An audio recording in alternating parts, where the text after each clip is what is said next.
All right, well this morning we're going on something called a safari. I'm not sure what we're getting ourselves into, but we joined up with Chris and a bunch of the Castaway guys, and they're promising to take us somewhere that's just unreal. So y'all stay tuned, this is gonna be fun.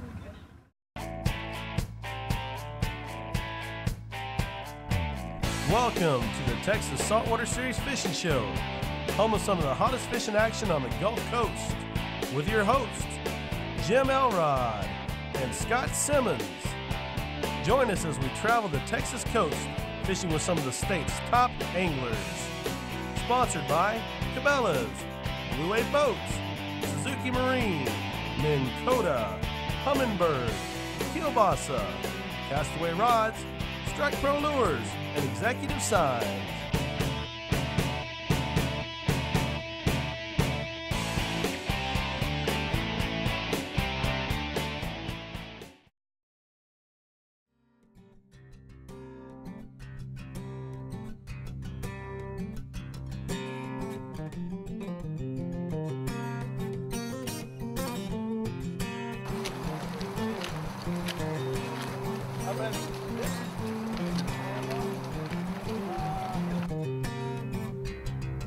Now today we're fishing with Chris Williamson, the president of Castaway Rods.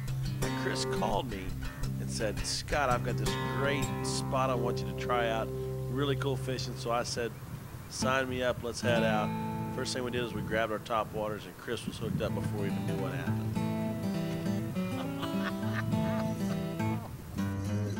Oh yeah. Yeah, you got a little size to it. Chris Williamson, ladies and gentlemen. Little attitude.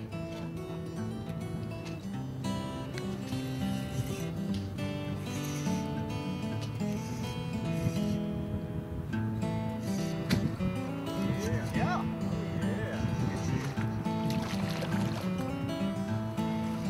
I was thinking John's, but mine never are. You got him on the side of the face, buddy.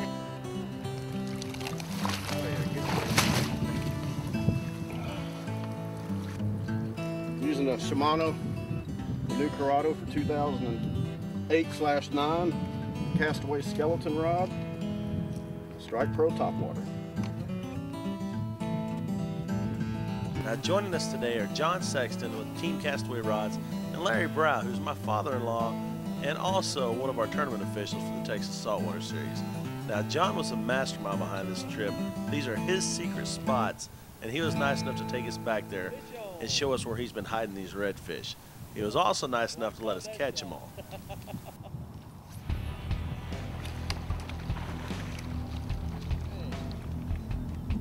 I'll tell you, Chris, thanks for loaning me your rod, man. I didn't have to worry about getting spooled with that. Now we decided to split off into two groups. Larry and I headed up one creek, and since Chris had the hot hand and seemed to be catching all the fish, Chris and John headed up another creek. Now they're fishing the mouth of the creek where it runs into the bay. But apparently they were having more luck than we were.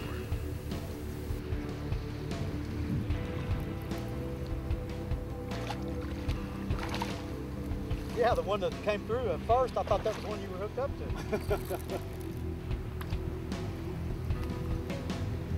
That's a good one. And that's a pretty sight. Fishing in an aquarium.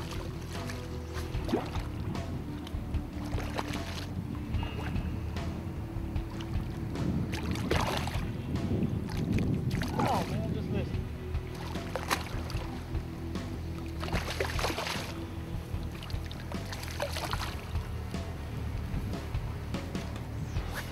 All right, Chris, that's a nice fish. Way to give that Castaway rod a workout.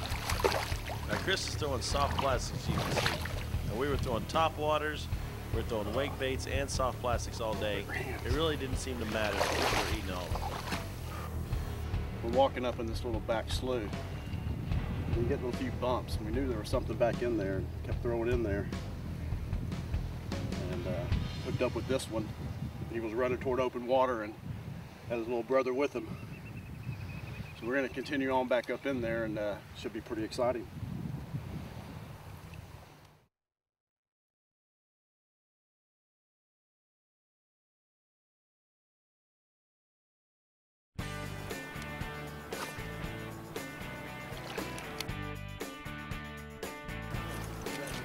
All right, We got him, we got him, we got him.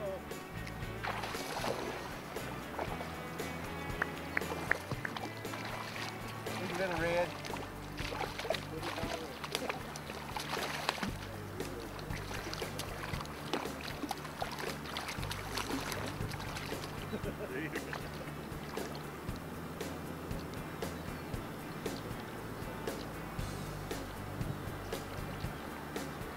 A nice little red.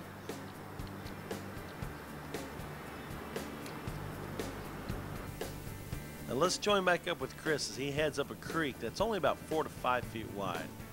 Now something that's very important if you decide to head up these creeks and these back lakes is wear protection. Wear some good boots, preferably Stingray boots, because the water's muddy and you really got to watch your step. You never know what's underneath you. Lob. Yeah, they like a freight train. That was a beautiful sight. Absolutely. And look at that. Chris is hooked up with another red. Now this just happened to be Chris's day. He had the magic touch. It didn't matter what he did, where he went. He was always on redfish.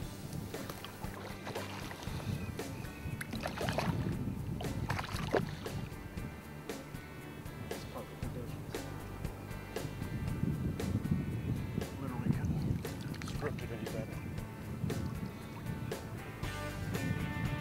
Probably what we're going to do is get up on the land to the right and walk on over to this other canal. I normally don't fish this back here, so you can just get on that land whenever you're ready. Oh, he's going around the corner. Yeah, you got to run with him sometimes.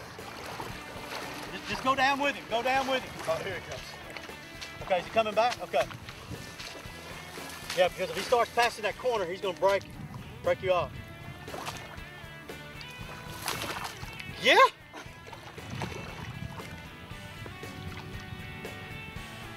I ain't seen him yet. He's a little smaller. A little smaller. I don't think he'll keep.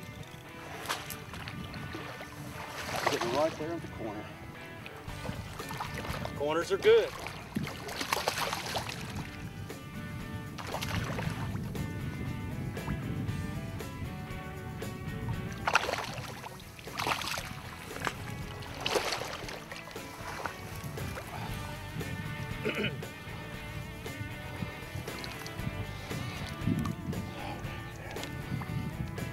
Now as you can see, Chris went back to the soft plastic lure, that pumpkin seed chartreuse. Well, that was his color. Nice little 18-inch redfish out of about an area that's about 4 foot wide, about knee deep.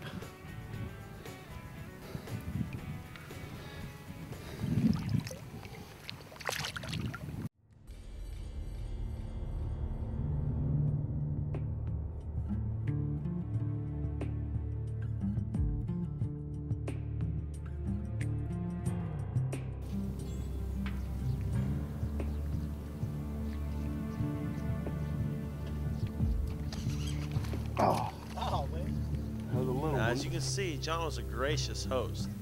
He always let us have the first shot at any fish, even if he saw it first. It's a follow-up cast. However, if we missed the fish, John was quick to follow up, and as you can see, he doesn't miss. That fish never had a chance. Well, Chris just had that blow up right here. Rule of thumb is that anytime you miss something on top water, if you can pick it up fast enough, you can throw a plastic lure behind the top water that just missed the fish, and chances are you will catch him, as in this case that did happen. So, I stole Chris's fish from him. So woo! Full growed here.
Full growth.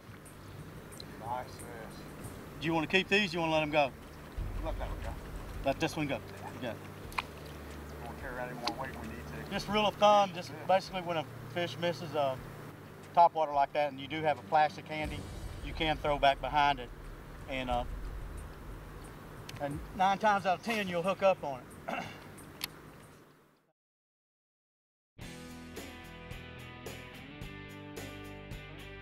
And right on where he saw it, up against the grass, I saw push, you know, and I chunked it over there. And man, boom, I mean, he took off. I thought it was big red for about 2 seconds. And man, next thing I know, he come straight at me and I'm reeling in. He looked, he went underneath the boat. That's when I saw he's an alligator. And then he turned around and came back. The rod was just bent underneath the boat. And then he came out and then he shot towards the front of the boat and cut off on the trolling motor. He's probably about 5 foot. He wasn't huge, but he was enough pretty well ripped my reel. Took my line, most of it anyway.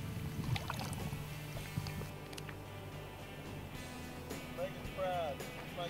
Here he is, unlimited supply.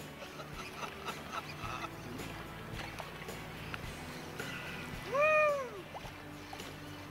What you got on there? Baby, but he was hungry. Trout. That's a redfish. That thing, the lure's as big as he is. There we go. Yeah, that's the single reel. If I can't get There we go. Well, this is a little better fish. Oh yeah. Well, maybe not.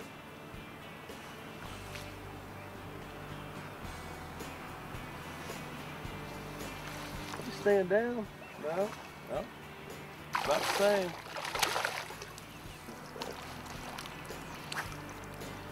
Skinny little guy. You need to start eating, buddy. Something besides plastic, anyway.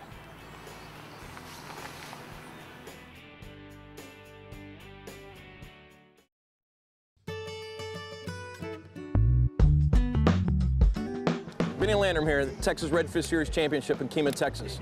Today we're talking about the Shimano Corrado E-Series from Shimano. The reel is smaller than the previous 100 size D Series, but holds as much line as the 200 size. Titanium level wide insert, specifically made for braided lines so you get a lot more cast distance out of your reel. Oversized drive gear, you get a lot more torque and power out of the reel also. 7 bearings, all in a light, compact, and powerful package. New E-Series from Corrado. What's Hot is brought to you by Texas Saltwater Fishing Magazine.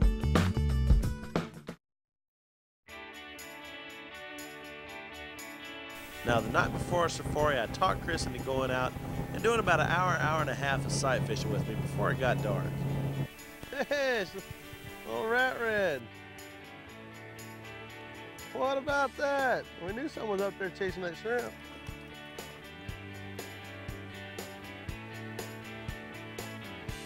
Boy. Now that's something I don't catch a lot of in East Matagorda Bay. Uh-huh. Look, there's another one right there. Is that shrimp jumping?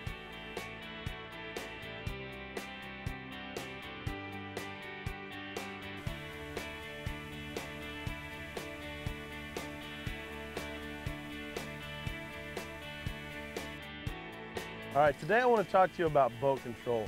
Now, it's very important, especially if you don't want to get out of the boat, you don't like to wade fish, you have kids, but you still want to be effective when you're fishing. Now, there's 2 tools that I feel are extremely important when you're trying to control your boat. Now, today we're in a little back creek just outside of a little town called Sargent, Texas. And it's not very wide. I'm wanting to work both banks.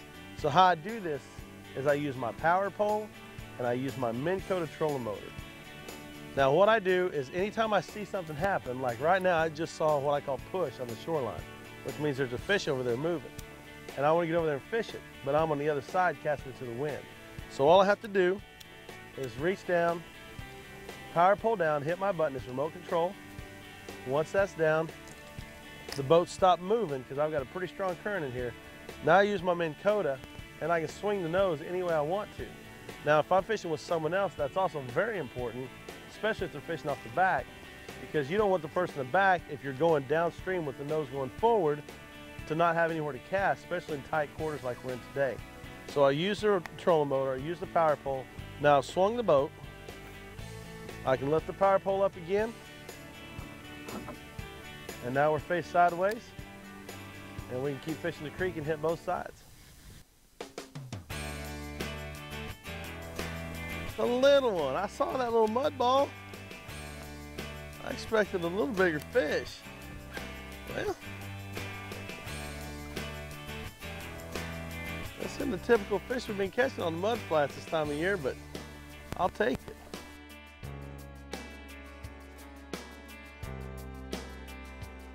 We can do this about one every 10-15 minutes till dark. Works for me. Actually, that one's probably going to keep too. That's probably about a 20-21. Oh yeah. Not a tournament fish, but definitely an afternoon of fishing fish. Oh, look at that. I switched over to the Texas Tackle Factory. That's the Red Killer from a spoon. I don't really know why. Chris is going to spoons, so I threw plastic and got one on each. There you go. Now what we're doing is we're just running the trolling motor along this mud, and we're either looking for mud balls or wakes or actually seeing the fish like we did the first one. This one I saw a mud ball. But so far it's working. Let's see if we can get a few more of those. It's Chris's turn.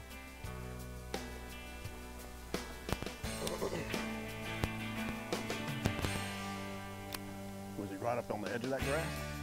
Uh-oh, there. Oh yeah. There you go.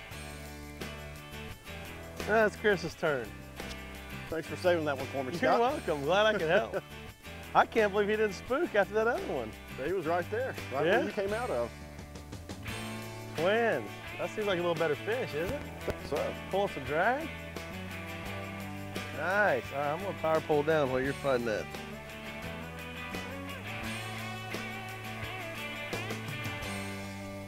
Isn't it kind of fun to catch a fish on a rod that you make?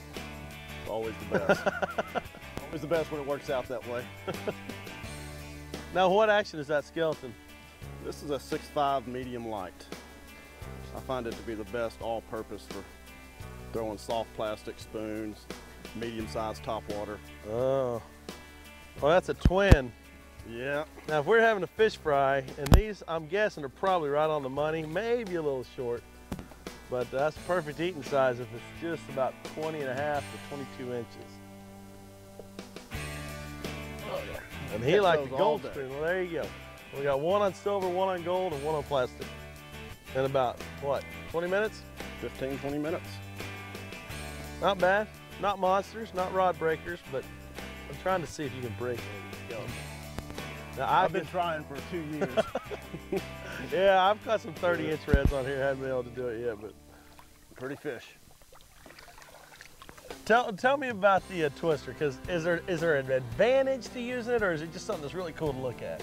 A little of both. It's Okay. a concept that's been around, I believe, since the 30s or 40s.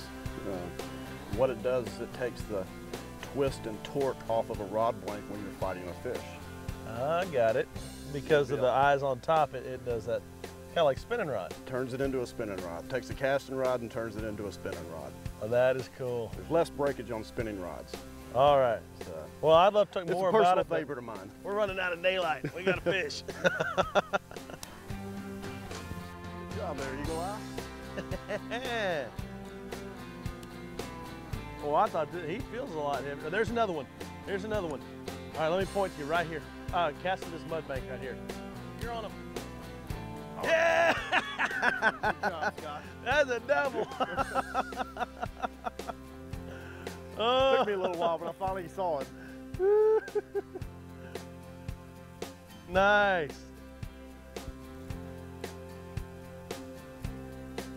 All right. That was, yeah. Oh, I got a blue tail on mine. Wow.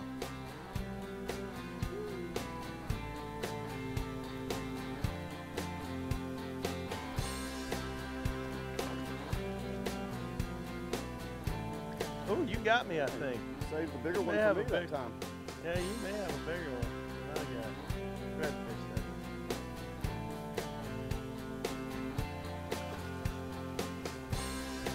don't know. I think we got twins.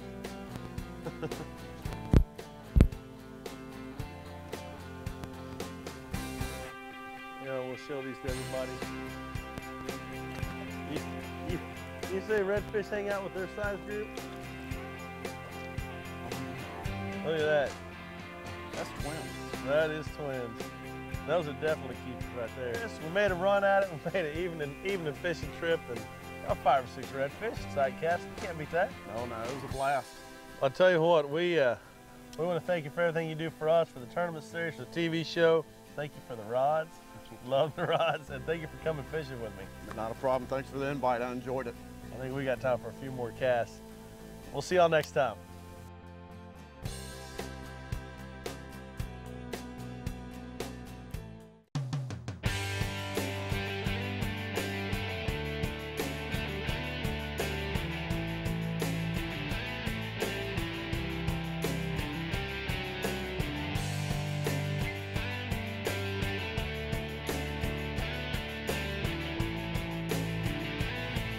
Look at that. That's twins. That is twins. Closed captioning provided by Texas Tops, custom aluminum fabrication. Customize your boat with Texas Tops.